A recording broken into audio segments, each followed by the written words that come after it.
মৰমৰ ছাত্ৰ ছাত্ৰীসকল, ক্লাছ টিউটৰ ইউটিউব চেনেলত তোমালোক সকলোকে স্বাগতম জনাইছোঁ। আজি মই ষষ্ঠ শ্ৰেণীৰ সমাজ বিজ্ঞান বিষয়টোৰ পাঠ নম্বৰ 12 গণতন্ত্ৰ আৰু ইয়াৰ নীতিসমূহ পাঠৰ প্ৰশ্ন উত্তৰসমূহ বিতংভাৱে আলোচনা কৰিবলৈ লৈছোঁ।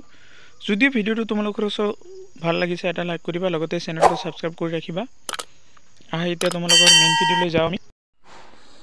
এইবাৰ 1 নম্বৰ প্ৰশ্নত আছে তোমালোকৰ চমু উত্তৰ লিখা।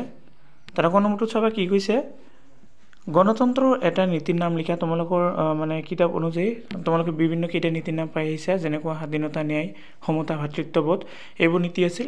তেনেকুৱা এটা নীতিৰ ভিতৰত হ'ল স্বাধীনতা। নম্বৰত হৈছে যুগলতে পূজাৰ বন্ধত কি ক্লাব খুলিলে, এইটোতো পাই আহিছা। বাইদেউৰ লগত যেতিয়া আলোচনা কৰি আছিল সেই সময়ত এই পঢ়াটো পাইছিলা।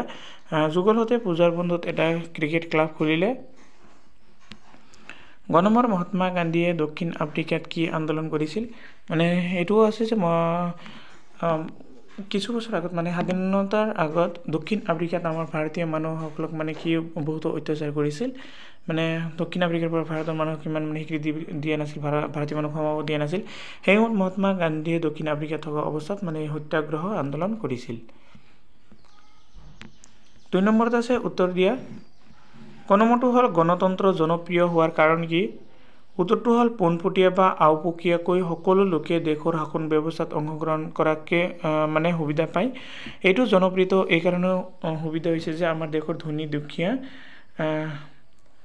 কলা বগা অৰ্থাৎ কোনো ধৰণৰ বৰ্ণভেদ নকৰাকৈ জাতি ধৰ্ম নিৰ্বিশেষে সকলো মানুহে কি কৰিব পাৰে, ইয়াত ভোটদান কৰাৰ সুবিধা পায়। নিজৰ ইচ্ছামতে প্ৰতিনিধি বাছনি কৰিব পাৰে, নিজাববীয়াকৈ যিকোনো ক্ষেত্ৰতে অংশগ্ৰহণ কৰিব পাৰে, যাৰ কাৰণে কি হৈছে গণতন্ত্ৰ অধিক জনপ্ৰিয় হৈছে। তাৰপিছত খ নম্বৰত কৈছে নাগৰিক অধিকাৰ কেইটা আৰু কি কি। তোমালোকে ডাঙৰ হৈ আৰু ভালকৈ পাবা, এইবোৰ বিস্তাৰিতভাৱে দিয়া থাকে। তোমালোকৰ কিতাপত দিয়া আছে বৰ্তমান ভাৰতীয় নাগৰিকৰ 6টা মৌলিক অধিকাৰ আছে। মৌলিক অধিকাৰ আছিল 7টা, তাৰ ভিতৰত আৰু এটা আছিল সম্পত্তিৰ অধিকাৰ, যিটো বাতিল কৰি দিয়া হৈছে। বৰ্তমান 6টা মৌলিক অধিকাৰ আছে। সেইটোৰ ভিতৰত তোমালোকে পাবা সমতাৰ অধিকাৰ, সকলোৱে সমান সমান অধিকাৰ পাব লাগিব। স্বাধীনতাৰ অধিকাৰ স্বাধীন থাকিব লাগিব, যাতে বেলেগৰ অধীন হৈ থাকিব নালাগে।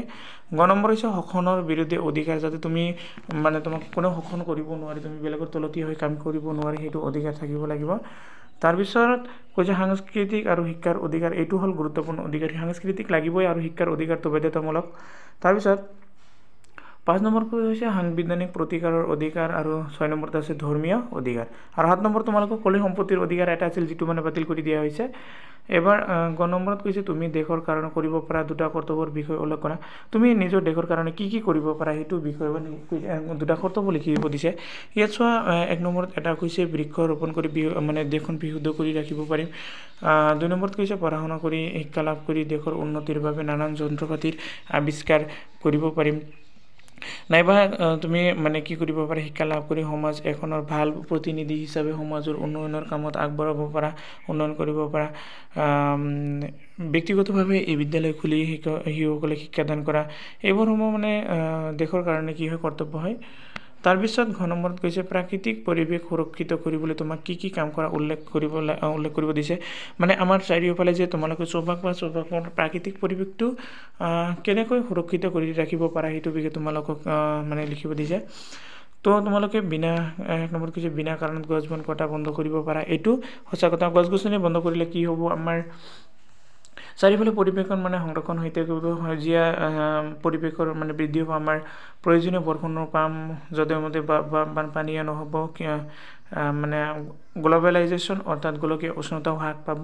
এনেকৈ কি কৰিব পাৰে, প্ৰাকৃতিক সুৰক্ষা প্ৰাকৃতিক পৰিৱেশ সুৰক্ষিত কৰিব পাৰোঁ।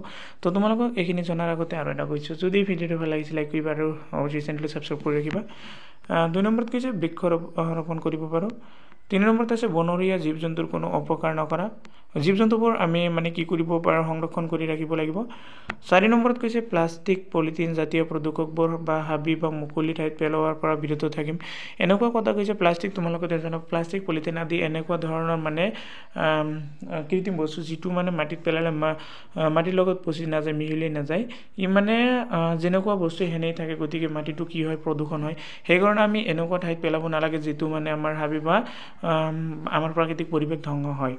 5 নম্বৰত কৈছে অভাৱত বিকট শব্দ আদি সৃষ্টি নকৰ মানে এনেকুৱা ঠাইত মানে হুলস্থুল কৰিব নালাগে বা শব্দ সৃষ্টিকাৰী মানে কোনো সাউণ্ড সিস্টেম বজাব নালাগে 6 নম্বৰত আছে মানুহৰ মাজত পৰিৱেশৰ প্ৰতি সজাগতা আনিম এবাৰ 9 নম্বৰ তোমালোকৰ প্ৰশ্ন দিয়া আছে আমি আমাৰ দেশত উপভোগ কৰিব পৰা দুটা অধিকাৰ উল্লেখ কৰা আমি কেনেকৈ মানে স্বাধীনতা বা উপভোগ মানে অধিকাৰসমূহ ভোগ কৰি কেনেকৈ মানে নিজকে সমৰ্পণ কৰিব পাৰো সেই বিষয়ে দুটা লিখিব দিছে এনেকুৱা হল নিজৰ মনৰ ভাৱ আনৰ আগত প্ৰকাশ কৰিব পাৰো এইটো সঁচা কথা এইটো আমাৰ এটা অধিকাৰ 2 নম্বৰতে মুকলিভাৱে এঠাইৰ পৰা আন ঠাইলৈ অহা যোৱা কৰিব পাৰো এইটো হল আমাৰ দেশ ভাৰতবৰ্ষৰ এটা উল্লেখযোগ্য মানে অধিকাৰ মানে ভাৰতবৰ্ষৰ মানুহ যিকোনো ঠাইৰ পৰা এখন ঠাইৰ পৰা আন এখন ঠাইলৈ বা এখন ৰাজ্যৰ পৰা আন এখন ৰাজ্যলৈ কি কৰিব পাৰি স্থায়ীভাৱে বসবাস কৰিব পাৰে 3 নম্বৰত আছে তোমালোকৰ খালি ঠাই পূৰণ কৰা তাতে ক নম্বৰটো হৈছে আমি নিজৰ ৰাজ্যৰ বাহিৰে আমাৰ দেশৰ আন মানে ৰাজ্যত বা স্থানত কি কৰিব পাৰো মাটি হাজি কিনি ঘৰ সাজি থাকিব পাৰো